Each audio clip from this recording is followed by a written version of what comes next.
ہمارے اس جلسے کا جو ایک بہترین ایونٹ ہوتا ہے، یعنی اس پہلے دن اور دوسرے دن کی درمیانی شب، یعنی رات 8 بجے محفل مذاکرہ انشاءاللہ پوری آب و تاب کے ساتھ منعقد ہوگی 8 سے لے کے 10 بجے تک، اور جو احباب سوال لکھ کے لائے ہیں یا بھی لکھنے ہیں وہ مجھے پہنچا دیں گے۔ ہاں، اتنی گزارش ضرور ہے کہ سوالوں میں یہ ضرور خیال رکھیں کہ ایک تو کوئی اختلافی سوال نہ ہو، ایسے سوال لکھیں جن سے آپ کو ذاتی فائدہ ہو، معاشرتی فائدہ ہو، گھریلو طور پہ فائدہ ہو، اپنی زندگی کا فائدہ ہو، آخرت کا فائدہ ہو۔ کسی کے ساتھ چھیڑ چھاڑ کرنے کا وہ اس میں سوال کوئی نہیں ہونا چاہیے۔ یہ رات انشاءاللہ 8 سے 10 بجے تک ہوگا، اور اب میں اس میں حائل نہیں ہونا چاہتا، وقت بھی بہت تھوڑا ہے، اور جو دونوں بزرگان تشریف لا چکے ہیں ان سے ڈر بھی بہت لگتا ہے۔ آپس میں ٹائم تقسیم کر لیں گے، نہ میری یہ ہمت ہے کہ میں کہوں جی آپ نے اتنے منٹ پڑھنا ہے، اتنے منٹ، وہ جانے، ان کا کام جانے۔ بہرحال ان کے استقبال کے لیے ایک دفعہ مل کے نعرہ تکبیر بآواز بلند۔ اب تو مجمع چونکہ سارا پنڈال میں آ چکا ہے، اس لیے بآواز بلند جی بسم اللہ، نعرہ تکبیر، نعرہ رسالت، نعرہ حیدری، نعرہ حیدری، برائے درازی عمر علماء حق کا بلندتر صلوات۔ اور اب جو شخصیت تشریف لا رہی ہیں وہ کسی تعارف کے محتاج نہیں ہے، میرے محترم جناب قبلہ علامہ آیت اللہ حافظ سید ریاض حسین نجفی صاحب قبلہ، ان کی درازی عمر کے لیے بآواز بلند صلوات۔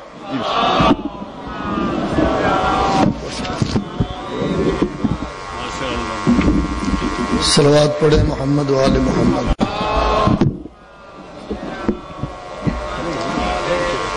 اعوذ باللہ السمیع العلیم من الشیطان الرجیم، بسم اللہ الرحمن الرحیم، الحمد للہ وکفی وسلام علی عبادہ الذین اصطفی، لا سیما علی محمد المصطفی وآلہ المجتبی، اما بعد فقد قال اللہ تبارک وتعالی هل يستوي الذين يعلمون والذين لا يعلمون۔ صلوات پڑھے محمد والے۔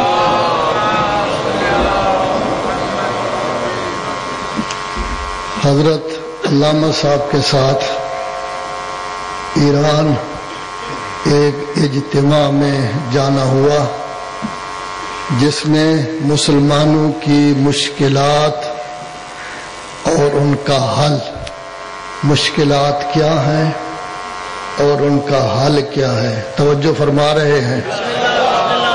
اس کے بارے میں بہت بڑا اجتماع تھا۔ وزیر صدا و سیما نے 40 منٹ کی تقریر کی، اور اسٹیٹ سیکٹری سطح کے آدمی تھے، آفیسر تھے۔ انہوں نے اعلان کیا کہ اصل تقریر تو وزیر صاحب کی تھی، اب جو بھی آ کے خطاب کریں گے 5-5 منٹ خطاب کریں، وہ اسی تقریر کا حاشیہ ہوگا۔ توجہ فرما رہے ہیں کہ وزیر صاحب کی تقریر اصل ہوگی، باقی سب جو پڑھنے والے ہوں گے وہ حاشیہ ہوگا۔ آج یہی میں نے دیکھا ہے، ہمارے ڈاکٹر صاحب اعلان کر رہے تھے اصلی نشست تو رات کو ہوگی، اب یہ صبح سے نقلی نشستیں چل رہی ہیں، اس میں جو لوگ آئیں گے وہ نقلی باتیں کریں گے اور دنیا سے چلے جائیں گے۔ وہاں میں نے جو خطاب کیا اس میں قرآن مجید کی 3 آیتیں میں نے پڑھی اور تھوڑا سا عربی میں ان کی وضاحت کی، اور میں نے یہ کہا چونکہ 5 منٹ تھے، میں نے قرآن مجید کی آیتیں پڑھی ہیں، اب اسٹیٹ سیکٹری کی مرضی اس کو وزیر کی تقریر کا حاشیہ قرار دے یا اصل قرار دے۔ اس وقت بھی میں نے صرف ایک بات کرنی ہے، حضرت قائد ملت نے بھی پڑھنا ہے، اور یہ چونکہ حضرت علامہ صاحب کا اجتماع ہے، میں تو تصور نہیں کر سکتا کہ غروب ہو جائے پھر بھی یہ چلتا رہے، کیونکہ ظہر کو لیٹ ہو جائے تو کوئی فرق نہیں پڑتا، لیکن شام کو ہمیشہ نمازیں لیٹ نہیں ہوا کرتی، مغرب کے وقت ہی پڑھی جاتی ہیں۔ تو صرف ایک بات میں نے کرنی ہے، وہ یہ ہے کہ ہم سب کے سب جو اس وقت بیٹھے ہوئے ہیں یا کھڑے ہوئے ہیں، حتیٰ علامہ صاحب قبلہ تشریف فرما ہے، ہم سب ہیں مومن، ہم سب ہیں مسلم، اس میں کوئی شک تو نہیں نا، ہم مومن بھی ہیں مسلم بھی ہیں۔ اب دین پر ہم ہیں عمل پیرا، نمازیں پڑھتے ہیں، روزے بھی رکھتے ہیں، حج بھی کرتے ہیں، زکوٰۃ و خمس بھی کبھی کبھی دے دیتے ہیں، اس کی پابندی کم ہوتی ہے، جو کہ مال کا خرچ کرنا مشکل ہوتا ہے، نمازیں پڑھنا آسان ہوتا ہے۔ تو ہم ہیں مسلمان۔ یہ دین ہے کیا؟ جس دین کو ہم ماننے والے ہیں، یہ دین کیا ہے؟ اس کی تعریفیں ہیں، مختلف تعریفیں کی گئی ہیں، میں ان تعریفوں کی طرف نہیں جاتا، لیکن رسول اعظم صلی اللہ علیہ وآلہ وسلم نے فرمایا تھا، انی تارکن فیکم الثقلین۔ وہ دین چھوڑ کر جا رہے تھے نا رسول اللہ، تو دین کے بارے میں کہا دو چیزیں ہیں، ایک ہے اللہ کی کتاب اور دوسرے ہیں اہل بیت، یعنی اہل بیت کے فرامین اور خود اہل بیت کے ساتھ محبت۔ تو گویا دین کیا ہوا؟ اصل ہے قرآن مجید، اور دین کے ساتھ ساتھ ہوئے اہل بیت جو مفسر ہیں، اس کی وضاحت کرنے والے ہیں، اس کے بارے میں حقیقت کو بیان کرنے والے ہیں۔ ایک وقت ایسا تھا کہ خود رسول اعظم صلی اللہ علیہ وآلہ وسلم موجود تھے۔ اس وقت دین کیا تھا؟ قرآن اور حضور کی ذات و فرمان، یہی دین تھا نا۔ تو یہ سلسلہ اسی طرح چلتا رہا۔ تو اب میں آپ سے یہ سوال کرتا ہوں کہ دنیا میں جتنے پڑھے لکھے لوگ ہیں، جو کتاب پڑھتے ہیں، جو رسالہ پڑھتے ہیں، جو پمفلٹ پڑھتے ہیں، دو چیزیں ہیں نا، یا اس کو سمجھتے ہیں یا نہیں سمجھتے۔ اگر اس کو سمجھتے ہیں تو پھر وہ کہتے ہیں میں نے اس کو پڑھ لیا ہے، اور اگر کوئی آدمی ایسی کتاب پڑھے، ایسا پمفلٹ پڑھے، ایسا رسالہ پڑھے جس کو سمجھتا ہی نہیں، تو کیا اس کو پڑھنا کہیں گے؟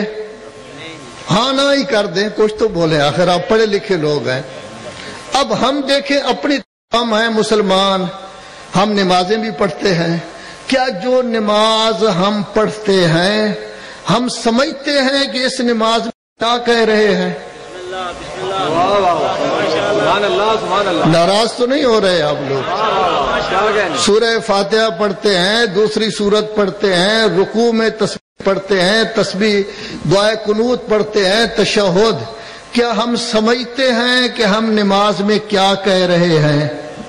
اگر ہم سمجھتے ہیں تو یہ ہماری بن جائے گی نماز، اور اگر کوئی پتہ نہیں ہے بھی کیا پڑھا ہے کیا نہیں، تو یہ بن جائے گا لقلقۂ لسانی۔ تو پھر یہ زبان ہی چل رہی ہے نا، اور تو کچھ نہیں ہو رہا۔ دعائے کمیل پڑھتے ہیں ہم، دعائے کمیل پڑھتے ہیں، دعائے ندبہ، اب پتہ نہیں مول صاحب قبلہ کے نزدیک دعائے ندبہ صحیح ہے یا نہیں پڑھی جاتی ہے، دعائے ندبہ ہے، دعائے کمیل ہے، یہ دعائیں جو پڑھتے ہیں آیا ہم سمجھتے ہیں کہ کیا پڑھ رہے ہیں؟ اگر سمجھتے ہیں تو یہ ہو جائے گی دعا، اگر نہیں سمجھتے تو بس ٹھیک ہے، کچھ پڑھ دیا ہے ہم نے۔ یہی حال قرآن مجید کا ہے کہ ہم قرآن مجید پڑھتے ہیں، 2 پارے، 3 پارے، 4 پارے، کوئی حافظ ہو تو 10 پارے پڑھ لیتا ہے، 5 پارے پڑھ لیتا ہے۔ ماہ رمضان میں قرآن مجید کا موسم بہار ہے، حکم ہے پورا قرآن ایک دن میں پڑھو، یا 10 پارے پڑھو، یا 5 پارے، یا کم از کم ماہ مبارک میں ایک قرآن ختم کرو۔ ہم پڑھتے ہیں، کیا ہم سمجھتے ہیں کہ یہ قرآن مظلوم کیا کہہ رہا ہے؟ بیچارہ قرآن کیا کہہ رہا ہے؟ کیا ہم سے یہ کچھ چاہتا ہے یا نہیں؟ ہم سے کسی چیز کا تقاضا کرتا ہے یا نہیں؟ ہم سے کسی چیز کی خواہش کر رہا ہے یا نہیں؟ قرآن ہمیں کوئی حکم دے رہا ہے؟ قرآن ہمیں کسی چیز سے منع کر رہا ہے؟ آیا اس کو ہم سمجھتے ہیں؟ اگر سمجھتے ہیں تو ہم قرآن مجید پڑھ رہے ہیں، ہم دین کی تعلیم جو تھی اس کو ہم پڑھ بھی رہے ہیں اور اس کے مطابق عمل بھی کر رہے ہیں۔ لیکن یاد رکھیں، اگر ہم سمجھتے نہیں کہ یہ بیچارہ قرآن کیا کہہ رہا ہے، یہی وجہ ہے کہ قرآن مجید کروڑوں مسلمان پڑھ رہے ہیں۔ 19ویں پارہ میں ہے، رسول اعظم صلی اللہ علیہ وآلہ وسلم قیامت کے دن فریاد کریں گے، یا رب، اے میرے پروردگار، ان قومی، میرے مسلمانوں نے اتخذوا ھذا القرآن مہجورا، اس قرآن سے ہجرت کر لی تھی۔ تو اگر ہم سمجھتے ہی نہیں ہے کہ قرآن کیا ہے تو ہم اس پر عمل کیسے کریں گے؟ مدارس دینیہ ہے، ماشاءاللہ بہت بڑا ادارہ ہے جس میں آپ تشریف فرما ہے۔ سرگودا بہت بڑا قیمتی ضلع ہے، بڑی اہمیت کا ضلع ہے، اور یہی وہ ضلع ہے کہ جس میں علم جو ہے وہ اس کی نشر و اشاعت ہوئی، اس سے عالم بنے، پھر وہ پورے پاکستان میں پھیل گئے۔ سرگودا کا احسان ہے کہ اسی سرگودا ہی نے علماء پیدا کیے اور یہ علماء پھر جگہ جگہ پھیل گئے۔ اسی سرگودا کے قصبہ سے حضرت علامہ صاحب بھی پڑھے، دوسرے لوگ بھی پڑھے۔ تو بنیاد اس سرگودا نے رکھی تھی کہ علم پڑھایا، اور اس کے بعد یہ لوگ آگے گئے، انہوں نے جا کے علم پڑھایا۔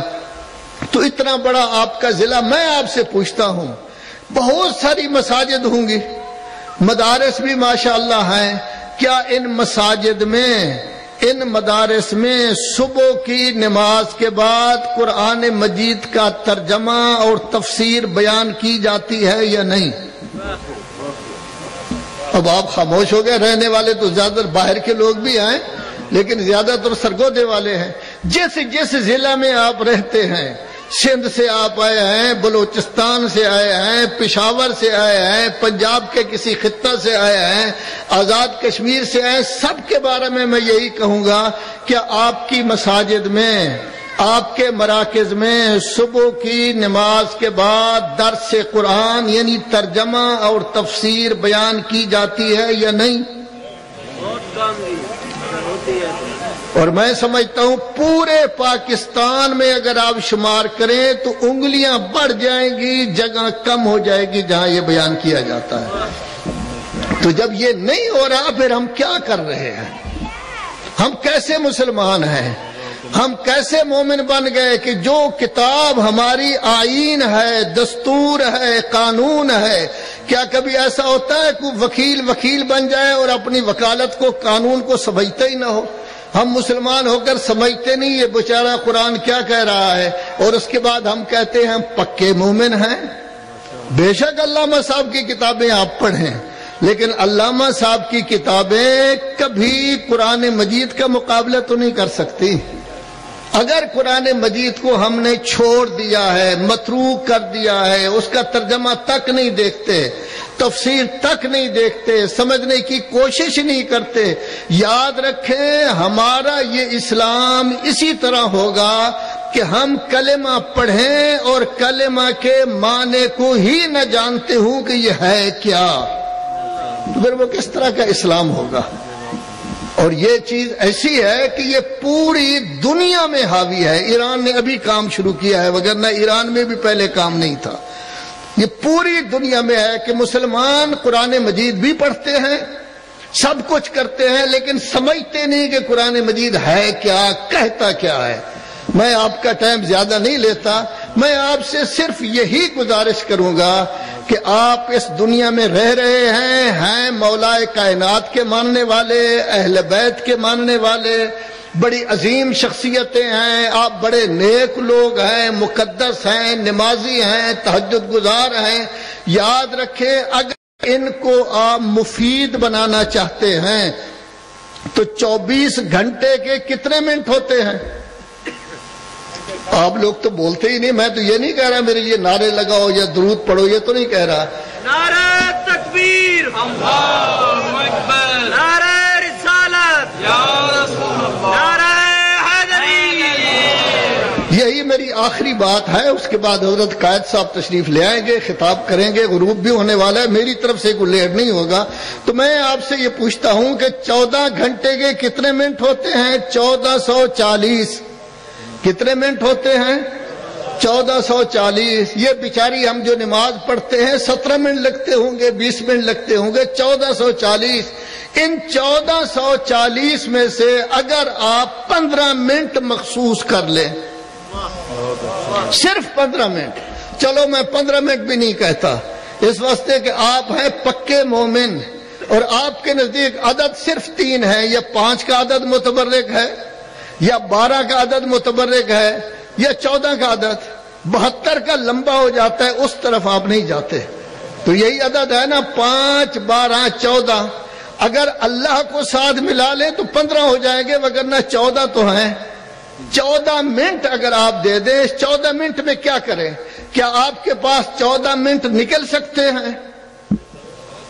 تو ہاں نہ تو کر دیں. آپ تو گنگے ہیں, سارے بیٹھے ہیں اس طرح. یعنی 14 منٹ 24 گھنٹے میں سے نکال سکتے ہیں آپ؟ اگر نکال سکتے ہیں تو 14 منٹ میں 3 کام کریں. 4-5 منٹ کر لیں ہر کام کے لیے. پہلا کام ہے قرآن مجید اٹھائیں باوضو ہو کر, ایک آیت پڑھیں, صرف ایک آیت. اس کا ترجمہ دیکھیں, 20-25 سیکنڈ سوچیں کہ یہ آیت کیا کہہ رہی ہے. آیت جو کچھ کہہ رہی ہو, اگر کسی صفت کا ذکر کر رہی ہے وہ ہم میں نہیں تو ہمیں پیدا کرنے کی کوشش کرنی چاہیے. کسی سے روک رہی ہے اور وہ صفت ہم میں ہے, اس سے بچنے کی کوشش کرنی چاہیے. تو 4 منٹ یا 5 منٹ ایک آیت اور اس کا ترجمہ. دوسرا کام کیا کریں؟ 4-5 منٹ لے جائیں گے. دوسرا مولا کائنات امیر المومنین علی ابن ابی طالب علیہ السلام کا کہ خطبات ہیں نہج البلاغہ. اس کی پہلی دوسری جلدیں تو مشکل ہیں, تیسری جلد میں نصیحتیں ہیں, صرف نصیحتیں, کوئی 1 سطر کی, کوئی آدھی سطر کی, کوئی 1.5 سطر کی. دوسرا یہ کریں کہ ایک نصیحت پڑھیں, یہ دیکھیں کہ آیا اس نصیحت پر میں عمل پیرا ہوں, نہیں ہے تو کوشش کرنی چاہیے. تیسرا کام امام زین العابدین علیہ السلام کا صحیفہ کاملہ, اس کی 1-2 سطریں دیکھیں. آیا دیکھیں کہ یہ سطریں جو کچھ کہہ رہی ہیں, جو دعا کا طریقہ بیان کر رہی ہے, وہ میرے اندر ہے یا نہیں. تو اگر قرآن مجید کی ایک آیت, 1 سطر نہج البلاغہ کی, 2-3 سطریں آپ صحیفہ کاملہ کی پڑھیں, دونوں کا ترجمہ مفتی جعفر حسین صاحب کا موجود ہے, تو آپ چند دنوں میں دیکھیں گے کہ آپ میں تبدیلی پیدا ہو رہی ہے.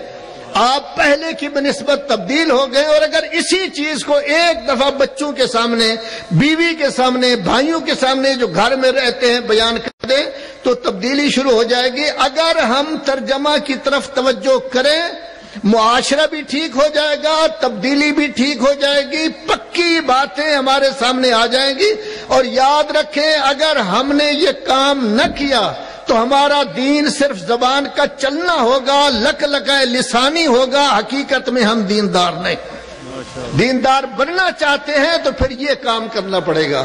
میرے خیال میں ٹائم بہت تھوڑا رہ گیا ہے. قائد صاحب آ گئے ہیں, وہ آپ کے سامنے خطاب کریں گے. قائد قدم بڑھاؤ.